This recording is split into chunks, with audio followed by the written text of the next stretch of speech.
শিক্ষার্থীবৃন্দ, একাদশ শ্রেণীর বাংলা ক্লাসে তোমাদের স্বাগত জানাচ্ছি। আমরা বিগত ক্লাসে মাইকেল মধুসূদন দত্তকে নিয়ে আলোচনা করেছিলাম। মাইকেল মধুসূদন দত্ত এবং তার সাহিত্যকর্ম সম্পর্কে আমরা মোটামুটি একটা ধারণা পেয়েছি। তো মাইকেল মধুসূদন দত্তের যে কবিতাটি আমাদের সিলেবাসের অন্তর্গত, বিভীষণের প্রতি মেঘনাদ, এই বিভীষণের প্রতি মেঘনাদ এই কবিতাটি নেওয়া হয়েছে মাইকেল মধুসূদন দত্তের মহাকাব্য মেঘনাদবধ মহাকাব্যের ষষ্ঠ সর্গ থেকে।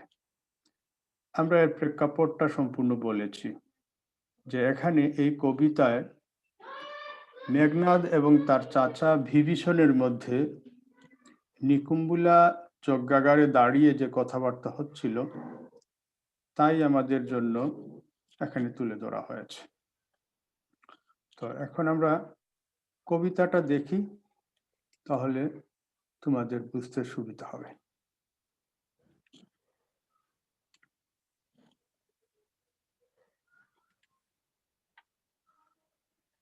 কবিতাটা শুরু হয়েছে এভাবে, বই যাদের আছে তোমরা তো দেখতেই পাচ্ছ, আমাদের স্ক্রিনেও আছে, সেটা দেখো। এতক্ষণে অরিন্দম কহিলা বিষাদে, জানিনু কেমনে আসি লক্ষণ পশিল রক্ষপুরে, হায় তাত উচিত কি তব এ কাজ, নিকষা সতী তোমার জননী, সহুদর রক্ষ শ্রেষ্ঠ, শুলি শম্ভু নিভ কুম্ভকর্ণ, ভ্রাতৃপুত্র বাসব বিজয়ী, নিজ গৃহপথ তাথ দেখাও তস্করে, চণ্ডালে বসাও আনি রাজার আলয়ে। আচ্ছা, এখানে যে কথাটা আমরা বলছি যে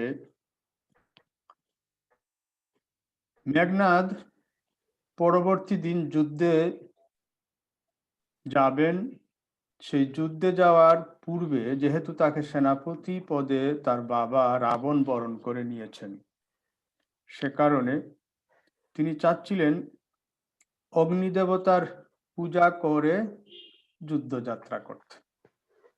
দেবতা যদি সন্তুষ্ট থাকেন তাহলে তিনি যুদ্ধে জয়লাভ করবেন, এটা তার মনোবাসনা। সেখান থেকেই তিনি তাদের রাজন্তপুরে যে উপাসনালয় নিকুম্বিলা যজ্ঞাগার, সেই যজ্ঞাগারে পূজা দিচ্ছিলেন, তাই তো। সেখানেই রামচন্দ্রের ভাই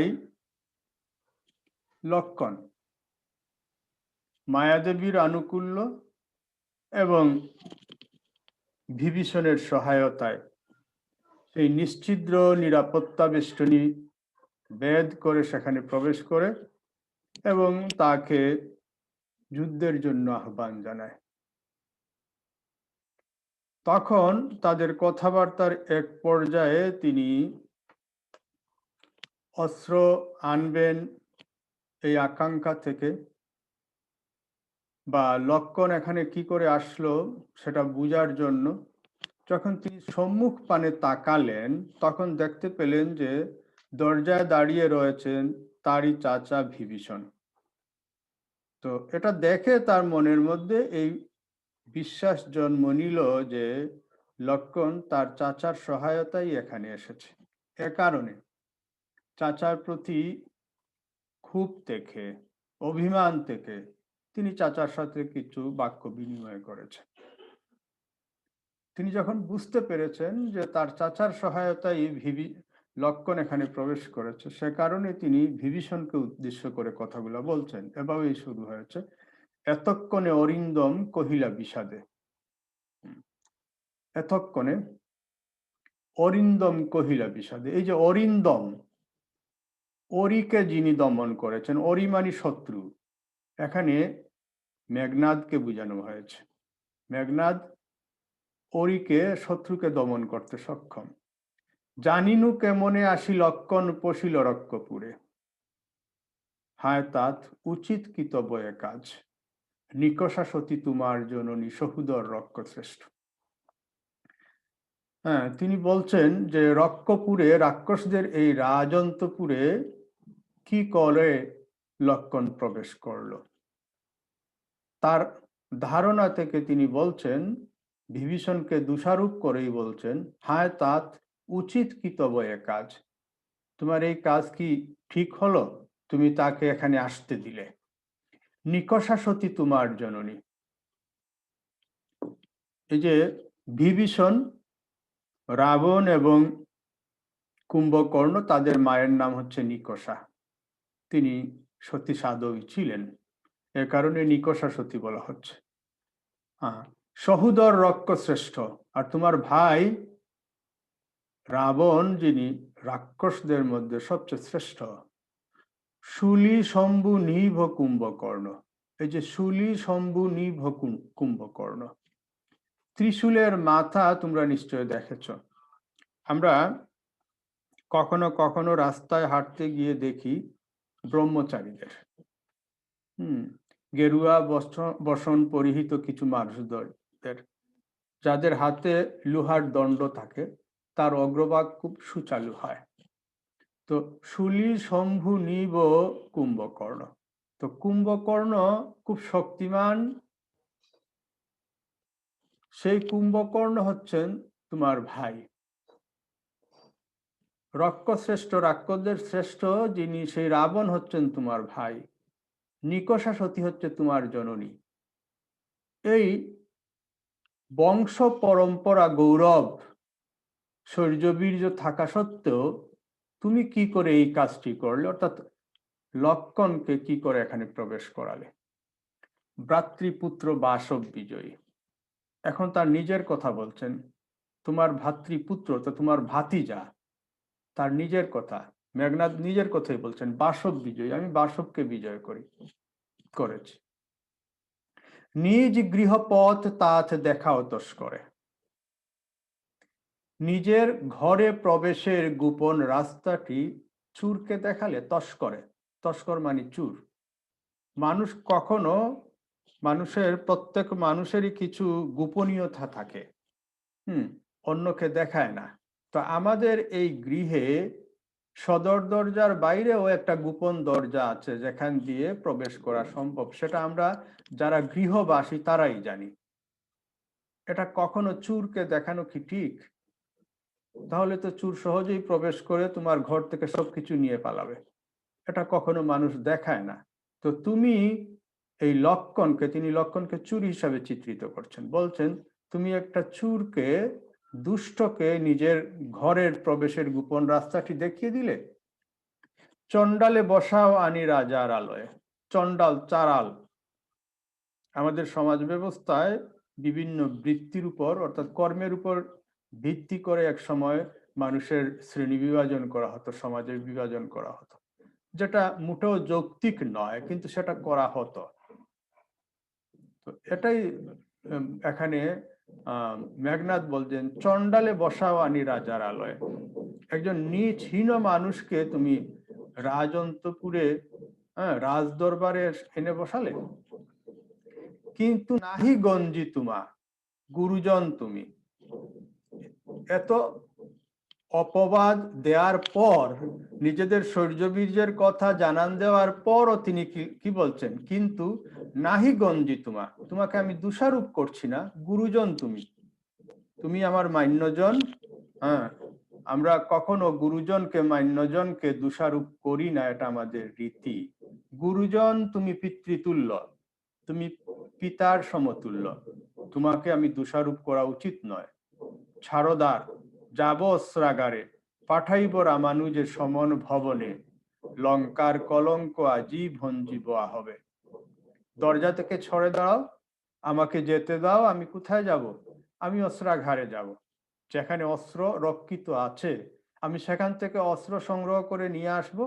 পাঠাইব রামানুজে সমন ভবনে, এবং এই রামের অনুজ, রামানুজ মানে রামের অনুজ, অনুজ মানে কি? ছোট ভাই। লক্ষণ রামের ছোট ভাই, এ কারণে লক্ষণকে তিনি বলছেন রামানুজ। পাঠাইব রামানুজে সমন ভবনে, সমন মানে জমালয়, সমন ভবনে মানে জমালয়ে, অর্থাৎ তাকে আমি হত্যা করব, তার মৃত্যু নিশ্চিত করব। লঙ্কার কলঙ্ক আজি ভঞ্জিব হবে। এই লক্ষণের মতো একটা নীচ প্রাণী লঙ্কাপুরীতে প্রবেশের কারণে লঙ্কার যে কলঙ্ক হয়েছে, আমি যুদ্ধ করে, আহবে মানে যুদ্ধে, লক্ষণের সাথে যুদ্ধ করে তাকে হত্যা করে আমি এই লঙ্কার কলঙ্ক মোচন করব। তাহলে এতক্ষণ যে কথাগুলো আমরা বললাম সবগুলা কথা মেঘনাদই বলে যাচ্ছেন। কাকে উদ্দেশ্য করে? তার চাচা বিভীষণকে উদ্দেশ্য করে। আর এখানে যেগুলা প্রকাশিত হয়েছে নিজেদের বংশের প্রতিটি মানুষের যে শৌর্য বীর্য, সেই কথাটাই এখানে বলা হচ্ছে। পাশাপাশি তিনি কি করছেন? তিনি লক্ষণকে যে সমুচিত শাস্তি দেবেন, হত্যা করবেন, সেটাও তিনি এখানে উল্লেখ করছেন। তারপরের অংশতে দেখো, উত্তরিলা বিভীষণ। এতক্ষণ পর্যন্ত মেঘনাদ যে কথাগুলা বলেছেন তার উত্তর দিচ্ছেন এখন বিভীষণ। বিভীষণ হচ্ছেন কে? বিভীষণ হচ্ছেন রাবণের ছোট ভাই। বৃতায়ে সাধনা ধীমান রাঘব দাস আমি, কি প্রকারে তাহার বিপক্ষ কাজ করিব রক্ষিতে অনুরোধ। এই এতক্ষণ পর্যন্ত মেঘনাদ যে কথাগুলা বললেন তার উত্তরে বিভীষণ বলছেন বৃতায়ে সাধনা ধীমান। ধীমান বলতে জ্ঞানী। এখানে কাকে বোঝানো হচ্ছে? এখানে ধীমান বলতে বোঝানো হচ্ছে মেঘনাদকে। তিনি বলছেন, মেঘনাদকে উদ্দেশ্য করে বলছেন, তোমারে সাধনা, তোমারে আকাঙ্ক্ষা, তোমারে প্রচেষ্টা বৃথা, আমি তোমার অনুরোধ রাখতে পারবো না। রাঘব দাস আমি, কেন রাখতে পারবো না? তিনি বলছেন রাঘব দাস আমি রাঘবের, রঘুবংশের শ্রেষ্ঠ সন্তান কে? রামচন্দ্র। রামচন্দ্রের দাস আমি, কি প্রকারে তাহার বিপক্ষ কাজ করিব রক্ষিতে অনুরোধ। আমি তার বিপক্ষে যায় এমন কাজ কি করে করতে পারি? আমি তোমার অনুরোধ যদি রক্ষা করি, তোমাকে যেতে দেই, তাহলে কি হবে? তুমি অস্ত্র নিয়ে এসে তার ভাইকে হত্যা করবে। আমি রামচন্দ্রের এমন ধরনের ক্ষতি হতে দিতে পারি না, রক্ষিতে অনুরোধ। বিপক্ষ কাজ করিব রক্ষিতে অনুরোধ। তো এই যে চাচা বিভীষণের এই কথা শুনে উত্তরিলা কাতরে রাবণী, উত্তর করলেন কাতর স্বরে কে? রাবণী। রাবণী বলতে মেঘনাদকে বোঝানো হচ্ছে রাবণের সন্তান। রাবণী বলতে রাবণের সন্তানকে বোঝানো হচ্ছে। এখানে রাবণের সন্তান বলতে মেঘনাদকেই বোঝানো হচ্ছে। করুণ স্বরে, কাতর স্বরে, বিনীত ভাবে মেঘনাদ বিভীষণকে বলছেন, হে পিতৃব্য, তব বাক্যে ইচ্ছি মরিবারে। রাঘবের দাস তুমি, কেমনে অমুখে আনিলে কথা তাত কহতা দাসের। এখন এখানে মেঘনাদ তার চাচাকে উদ্দেশ্য করে বলছেন, হে পিতৃব্য, তব বাক্যে ইচ্ছি মরিবারে, তোমার কথা শুনে আমার মরে যেতে ইচ্ছে করছে, এত কষ্ট পাচ্ছি। কেন কষ্ট? রাঘবের দাস তুমি, অর্থাৎ তুমি রামচন্দ্রের দাসত্ব স্বীকার করলে, এত ছোট হয়ে গেলে, এত খাটো করে দিলে নিজেকে। কেমনে অমুখে আনিলে কথা তাত কহতা দাসেরে। তোমার মতো শৌর্য বীর্যের অধিকারী একজন মানুষ, একটা সমৃদ্ধ বংশের উত্তরাধিকারী একটা মানুষ, সে কি রামচন্দ্রের মতো একটা তুচ্ছ মানবকে, মানবের দাসত্ব স্বীকার করলো, প্রভু হিসাবে জ্ঞান করলো? তোমার মুখ দিয়ে কথা কি করে আনলে? এ কারণে আমার ইচ্ছে হচ্ছে মারা যায়। স্থাপিলা বিদুরে বিধি স্থানুর ললাটে। স্রষ্টা চাঁদকে আকাশে স্থাপন করেছেন। স্থাপিলা বিদুরে, বিদুরে মানে চাঁদকে, কোথায়? স্থানুর ললাটে। স্থানু বলতে অচঞ্চল, স্থবির। স্থবির এখানে আকাশকে বলা হচ্ছে। আকাশের কপালে কি করেছেন স্রষ্টা? বিধি মানে স্রষ্টা চাঁদকে স্থাপন করেছেন। চাইলে তো তিনি অন্যত্র স্থাপন করতে পারতেন, কিন্তু সেই মহা আকাশ, উচ্চতায়, অনেক উচ্চতায়, সেই বিশাল আকাশে, উচ্চতায় অবস্থিত আকাশে স্রষ্টা কি করেছেন? চাঁদকে স্থাপন করেছেন। তার মানে কি, চাঁদকে তিনি মর্যাদা দিয়েছেন। পড়ি কি ভূতলে শশী যান গড়াগড়ি ধুলায়, কখনই কি এই চাঁদ ভূমিতে নেমে গড়াগড়ি যায় ধুলার মধ্যে? আমরা দেখেছি? হে রক্করতি ভুলিলে কেমনে কে তুমি। তিনি এখন মেঘনাদকে বিভীষণকে বলছেন, তুমি কি করে ভুলে গেলে তোমার বংশ গৌরব, তোমার নিজের মর্যাদা? হ্যাঁ, জনম তব কোন মহাকুলে, কোন শ্রেষ্ঠ কুলে হ্যাঁ তুমি জন্মগ্রহণ করেছ? কেবা সে অধম রাম, তুমি তোমার শৌর্যবীর্য, তোমার বংশ মর্যাদা, তার তুলনায় একজন রাম, সে খুবই অধম, নগণ্য। আর সেই রামকে তুমি কি করছো? রামকে তুমি প্রভু জ্ঞান করছো। স্বচ্ছ সরোবরে করে কেলি রাজহংস পঙ্কজ কাননে। আমরা জানি সরোবর, তো আমরা জানি স্বচ্ছ পানি, যেখানে বিস্তৃত পানি থাকে, সেটাই হচ্ছে সরোবর। রাজহাঁস আমরা চিনি, অনেকের বাড়িতেই রাজহাঁস আছে। আবার আমাদের দেশি হাঁস, যেগুলাকে সিলেটের আঞ্চলিক ভাষায় আমরা টেপি হাঁস বলি, সেগুলাও আছে অনেকের বাড়িতে। তাদের মধ্যে পার্থক্য কি? রাজহাঁস অনেক অধিক পানিতে সাঁতার কাটে, নোংরা পানিতে যায় না। কিন্তু আমাদের স্থানীয় যে হাঁসগুলা, সেগুলা এই একটু পানি হলেই, কাদা ময়লার পানি হলেও সেখানে গিয়ে গড়াগড়ি যায় টানা চারটায়। এটাই বলা হচ্ছে যে স্বচ্ছ সরোবরে করে কেলি রাজহংস পঙ্কজ কাননে। রাজহংস পদ্ম ফুল বেষ্টিত স্বচ্ছ পানি, সুন্দর পানির সরোবরে খেলা করে। যায় কি সে কবু প্রভু পঙ্কিল সলিলে শৈভাল দলের ধাম। সে কি কখনো, রাজহংস কি কখনো কাদা পানিতে গিয়েছে? পদ্ম ফুল কি ময়লা পানিতে জন্ম হয়? না। মৃগেন্দ্র কেশরী কবে, হে বীর কেশরী সম্বাসে শ্রীগালে মিত্র ভাবে। আবার তিনি আরেকটি উদাহরণ দিচ্ছেন, মৃগেন্দ্র কেশরী, মৃগদের মধ্যে, পশুদের মধ্যে কেশরী সম্পন্ন, কেশ সম্পন্ন কে? সে হচ্ছে সিংহ। সিংহ কি কখনো শ্রীগালে, সম্বাসে শ্রীগালে মিত্র ভাবে, সিংহ কি কখনো শ্রীগালকে বন্ধু ভাবে সম্ভাষণ করেছে? কখনো না। সিংহের সাথে কখনো শ্রীগালের বন্ধুত্ব হয় না। সিংহ তার নিজের আভিজাত্য নিয়ে, শৌর্যবীর্য নিয়ে, সৌন্দর্য নিয়ে, সে তার স্বতন্ত্র অবস্থানে থাকে। সে কখনো শ্রীগালের মতো একটা তুচ্ছ ছোট্ট প্রাণীর সাথে বন্ধুত্ব স্থাপন করে না। এখানে নিজের শৌর্যবীর্য, নিজের বংশমর্যাদা আর রামের তুলনা তিনি করছেন। নিজেদেরকে তিনি সিংহের সাথে তুলনা করছেন, আর রামকে শ্রীগালের সাথে তুলনা করছেন।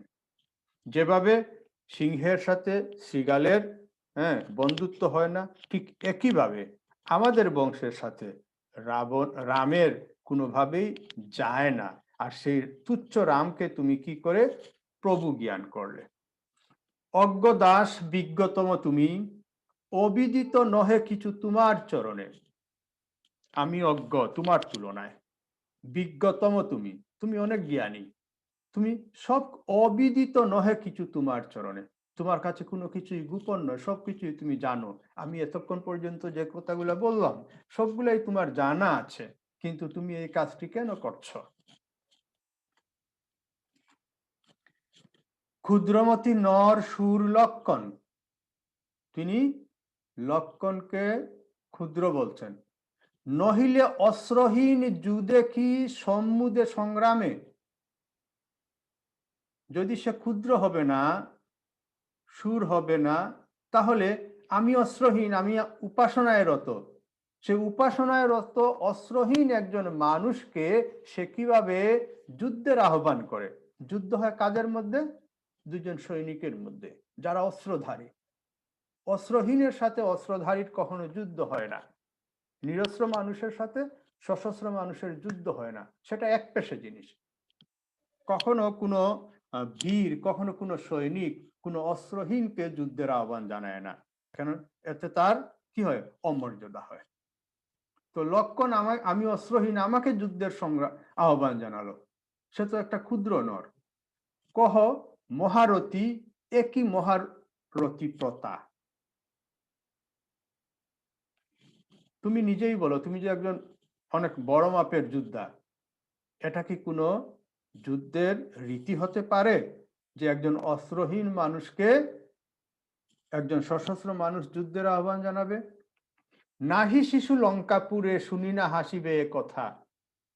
আমাদের লঙ্কাপুরীতে এমন কোনো ছোট্ট শিশুও নেই যে এই বিষয়টা শুনলে হাসবে না, যে একজন সশস্ত্র মানুষ একজন নিরস্ত্র মানুষকে যুদ্ধের জন্য আহ্বান জানাচ্ছে।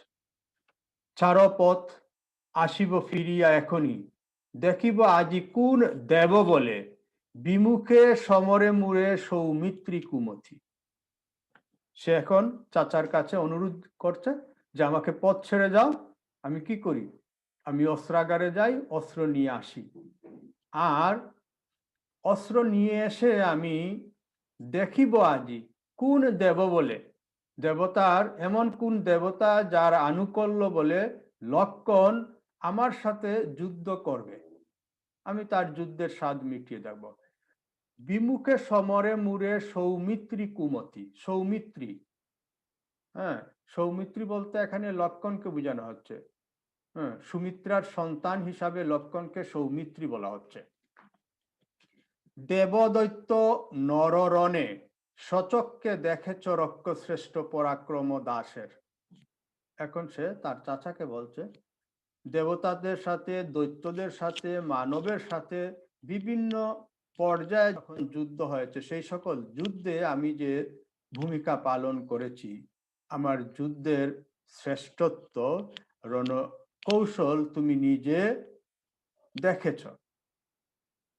অতএব আমার মতো একজন যোদ্ধা কি করে একজন এই ক্ষুদ্র লক্ষণকে ভয় পাবে? ভয় পাওয়ার কথা নয়, আমাকে পথ ছাড়ো, আমি অস্ত্র নিয়ে আসি। কি দেখি ডরিবে দাস হেন দুর্বল মানবে, নিকুম্বিলা যজ্ঞাগারে প্রগলবে পশিল দম্ভি, আজ্ঞা করো দাসে শাস্তি নরাদনে।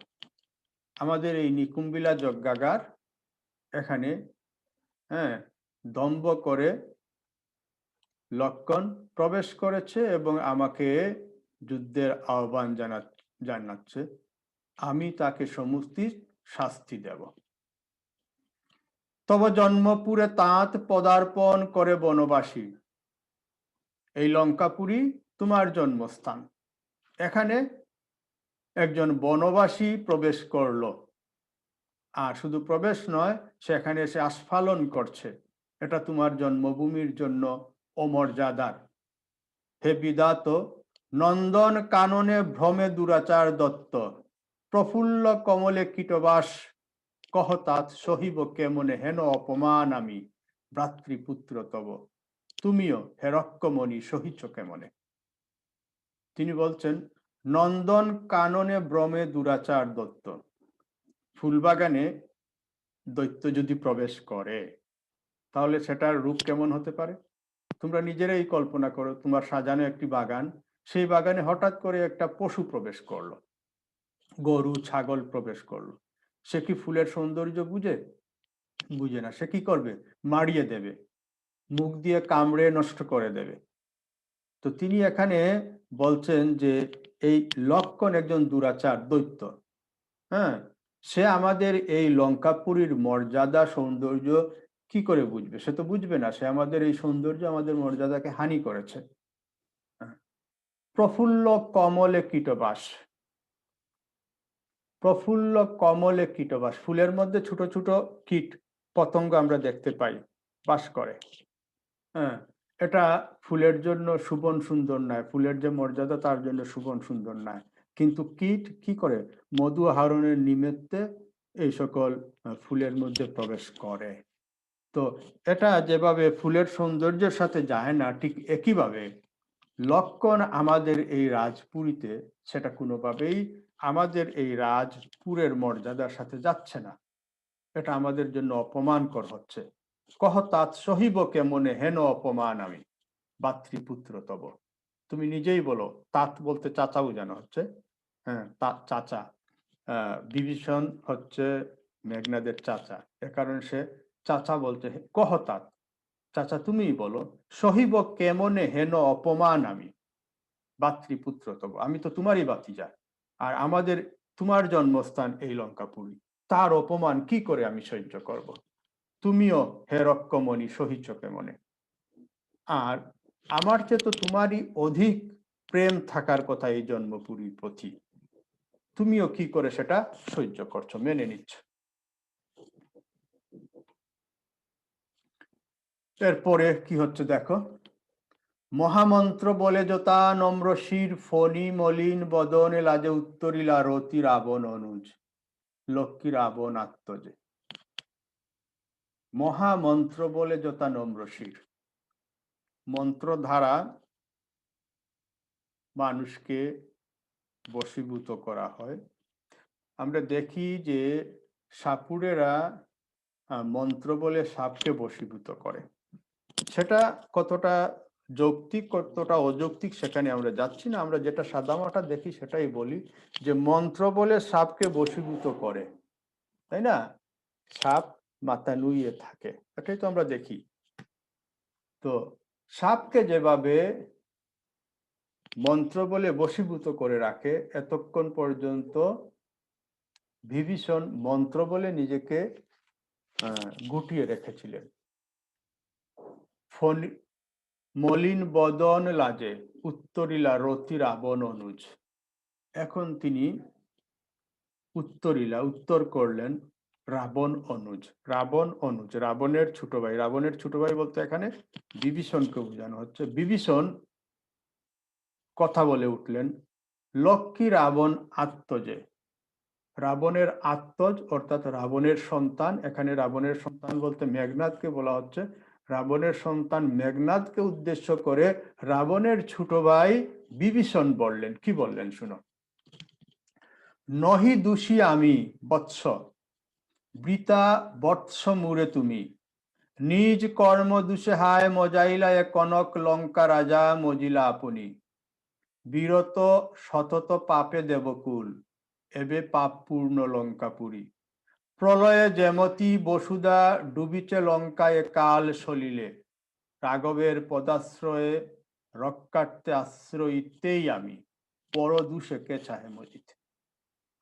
তিনি এখন আত্মপক্ষ সমর্থন করে বিভীষণ মেঘনাদকে যে কথাটা বললেন, যে হে বৎস, হে সন্তান, তুমি আমাকে অযথাই দোষারোপ করছো, আমি দোষী না। নিজ কর্ম দোষে হায় মজাইলা এক কনক লঙ্কা রাজা মজিলা আপনি।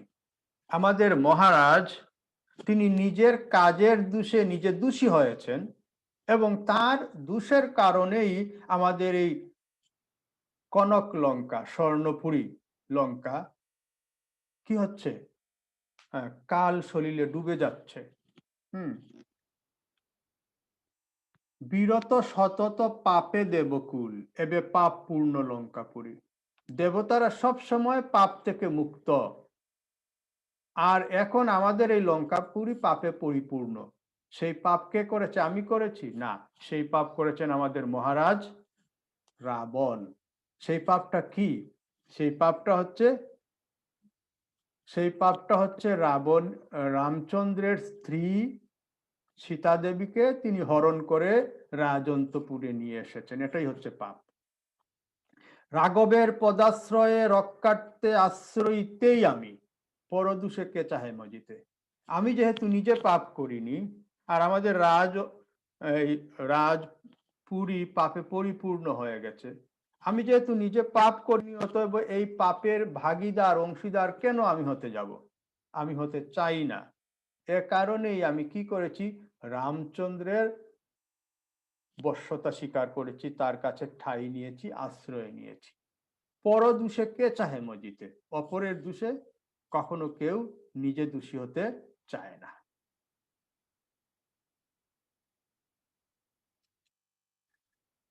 রুশিলা বাসব ত্রাস। এখন এখানে বাসব ত্রাস, বাসবের ত্রাস, এখানে মেঘনাথকে বোঝানো হচ্ছে। তিনি রুশিলার খুব রাগান্বিত ভাবে উঠলেন, বললেন, গম্ভীরে যেমতি নিশীতে অম্বরে মন্দ্রে জিমুতেন্দ্র কুপি কহি বীরেন্দ্র বলি। আসলে শব্দগুলো খুব কঠিন মনে হচ্ছে, কঠিন না, কয়েকবার পড়লে সহজ হয়ে যাবে। গম্ভীরে যেমতি শব্দ করে, গম্ভীর গভীর শব্দ করে, নিশীতে অম্বরে মন্দ্রে জিমুতেন্দ্র, রাতের বেলা আকাশে, অম্বরে মানে আকাশে মেঘের যে গুরু গম্ভীর শব্দ সেটাকেই বলা হচ্ছে। কহিলা বীরেন্দ্র বলি। তো রাতের আকাশে যখন মেঘের গর্জন হয়, গুরু গম্ভীর গর্জন, সে মতোই বাসব ত্রাস অর্থাৎ মেঘনাদ গম্ভীর স্বরে বলে উঠলেন, ধর্মপথ গামী হে রাক্ষস রাজানুজ, বিখ্যাত জগতে তুমি কোন ধর্ম মতে কহ দাসে শুনি, জ্ঞাতিত্ব ভ্রাতৃত্ব জাতি এ সকলে দিলা জলাঞ্জলি। তিনি এবার বিভীষণকে উদ্দেশ্য করে বলছেন, তুমি তো ধর্মানুরাগী, ধর্মের পথ অনুসরণ করেছ, তুমি হচ্ছ রাক্ষস রাজা রাবণের ভাই, বিখ্যাত জগতে তুমি, তুমি নিজেও একজন বিখ্যাত বীর। এখন তোমার কাছে আমার প্রশ্ন, কোন ধর্ম মতে কহ দাসে শুনি, জ্ঞাতিত্ব ভ্রাতৃত্ব জাতি এ সকলে দিলা জলাঞ্জলি। তুমি ধর্মের কোথায় পেলে, কোন ধর্মে পেলে, ধর্মের কোন শাস্ত্রে পেলে, যে সেই শাস্ত্র বলে তুমি সেই ধর্মের কথা শুনে তুমি কি করলে, জাতিকে ত্যাগ করলে, ভাই ত্যাগ করলে, জ্ঞাতি গোষ্ঠীকে ত্যাগ করলে। শাস্ত্রে বলে, গুণবান যদি পরজন, গুণহীন স্বজন, তথাপি নির্গুণ স্বজন শ্রেয়, পর পর সদা। এখন মেঘনাদ বিভীষণকে বলছেন যে তুমি ধর্মের কোথায় পেলে যে ধর্ম রক্ষার জন্য তুমি তোমার স্বজন ছাড়বে, ভাই ছাড়বে, জাতি ছেড়ে যাবে। বরঞ্চ আমি যেটা জানি শাস্ত্রে কি বলে, শাস্ত্রে বলে গুণবান যদি পরজন, অপরজন ভিন্ন মানুষ যতই গুণবান হোক না কেন, গুণহীন স্বজন আর নিজের আত্মীয় স্বজন যদি গুণহীন হয়, তথাপি নির্গুণ স্বজন শ্রেয়, পর পর সদা। আমার আপনজন গুণহীন আর পরের জন গুণবান, কিন্তু শাস্ত্র আমাকে কি বলছে, যে আমার আপনজন গুণহীন হলেও সে সবসময় শ্রেষ্ঠ, আর গুণবান পর সবসময় পরই থাকবে, সে কখনো তোমার নিজের হবে না। এ শিক্ষা হে রক্ষক বর, কোথায় শিখিলে, এ শিক্ষা তুমি কোথায় পেলে, কোন শাস্ত্রতে পেলে? কিন্তু বৃথা গঞ্জি তোমা। এত কথা বলার পর তিনি বলছেন, আমি অযথাই তোমাকে দোষারোপ করছি। হেন সহবাসে হে পিতৃব্য বর্বরতা কেন না শিখিবে। আমরা জানি যার সাথে যার উঠা বসা তার মতোই তার চিন্তা চেতনা আচরণ হয়।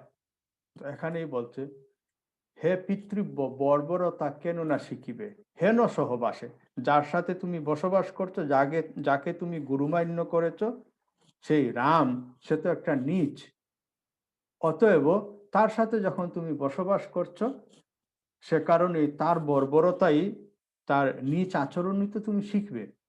গতি যার নীচ সহ নীচ সে দুর্মতি, গতি যার নীচ সহ নীচ সে দুর্মতি।